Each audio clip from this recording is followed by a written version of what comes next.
Mercury's royal new Cougar XR7. Pound for pound, dollar for dollar, the best equipped luxury sports car in America. More excitement for 68.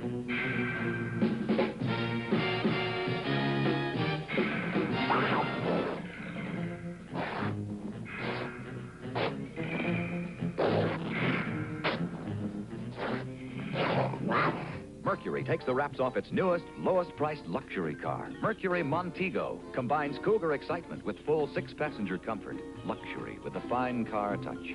Mercury Montego. Lincoln Mercury. Better idea cars from the makers of Lincoln Continental. It takes 5 men to stop and hold this 600-pound, 2-year-old female buffalo, mascot of the University of Colorado, a female called Ralphie. And speaking of buffaloes, they had a little bit to do with the progress of this country, Bud. Had they not been on the plains, Chris, it would have been difficult for the pioneers to exist as they moved west. A pal of mine, John Meekum Jr., watching this game with us, you know, was the first man in this country ever to go into the ranching of animals, wild animals from the Africa type, and doing it successfully. And he has a few buffalo also. Look at that. I'd like it at fullback. Go, go, Ralphie. If Stuart Udall is watching, it should please him. Cowboy hat and all. Christmas Day on ABC, as you look at the halftime statistics, with Colorado's on the right, yet they trail 14-10. We'd like to remind you that on ABC, live and in color from the Orange Bowl in Miami, Florida, it'll be the Shrine North-South All-Star game, and Bud, it should be a beauty, starting at 2 Eastern Time, 1 Central. And looking at those statistics, one that was omitted from the list was passes intercepted, and of course that 75-yard pass interception by Dye is what has put Miami out ahead. The two coaches at halftime, Chris, I believe, would be talking to their teams along this manner. Charlie Tate of Miami would say, we've got to stop that option play. Don't worry too much if Cook picks up a little yardage inside, but don't let them get outside. And also, we've got to hit our passes. Our receivers are open. We're not getting the ball to them. Eddie Crowder at Colorado is going to say 2 things. Don't make any more mistakes, and we've got to kick the ball better. That 22-yard punting average that they had in the first quarter really hurt. Okay, Bud. Moments away now from the second half kickoff. It'll be Miami kicking to Colorado. Phil Tracy has begun to place the football on the tee. As you see the Buffaloes now and the black jerseys forming their receiving team going off to the right here at Rice Stadium. And as they broke that huddle, Chris, I know that they were thinking along these lines that this is the last time this team will be together. We've got 30 more minutes of football as the Colorado Buffaloes, and we're ready to give it the best 30 minutes we've ever played. On ABC, lots of football. Christmas Day, the North-South game. Then it will be the Gator Bowl from Jacksonville, and then the Hula Bowl live on the satellite, January 6th. Larry Plants is deep, the deepest man of the 3. Looking at that low kick, difficult to field. It'll be a touchback.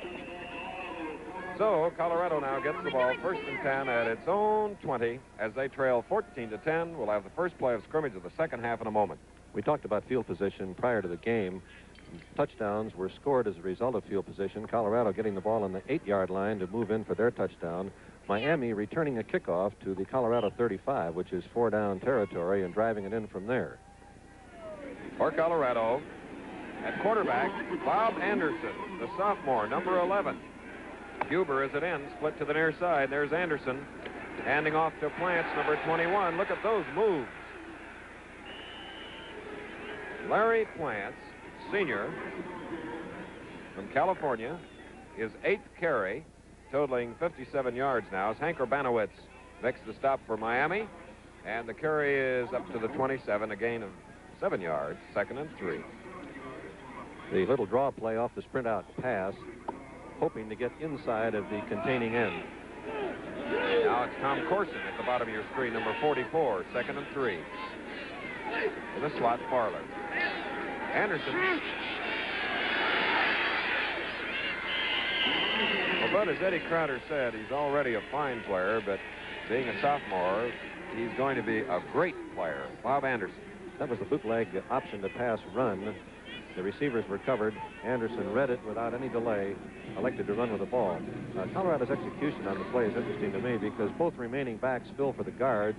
That way you can pick up any kind of stunts.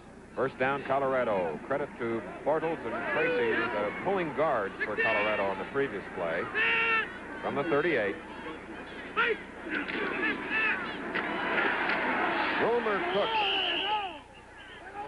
a 220-pound fullback for Colorado, gets a block from Mike Montler, who incidentally spent 4 years in the Marines and decided to go to the University of Colorado, being a native from Columbus, Ohio.